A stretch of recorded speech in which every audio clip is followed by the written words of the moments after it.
ভাবে যে সাধারণ ধর্মঘট করেছিলাম, আমরা পশ্চিমবাংলার সাধারণ মানুষকে আন্তরিকভাবে ধন্যবাদ জ্ঞাপন করছি। তার কারণ শ্রমিকের স্বার্থে যে আমরা সাধারণ ধর্মঘট করেছিলাম ওটা স্বতঃস্ফূর্তভাবে আমরা মনে করছি সাফল্য ঘটেছে।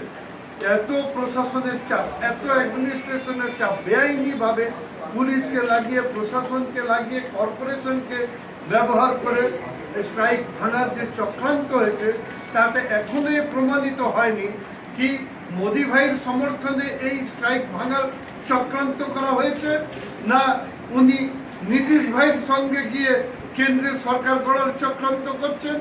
এই স্ট্রাইকটা কেন্দ্রের বিরুদ্ধে ছিল, শ্রমজীবী মানুষের স্বার্থে ছিল।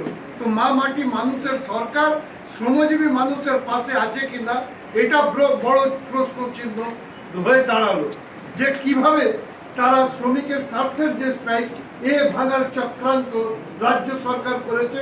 সারা ভারতবর্ষের মধ্যে এরকম নজিরবিহীন ঘটনা ঘটেনি, যেটা পশ্চিমবঙ্গে একমাত্র ঘটেছে। তা সত্ত্বেও স্বতঃস্ফূর্ত স্ট্রাইকের জন্য আমরা সাধারণ মানুষকে ধন্যবাদ জ্ঞাপন করি।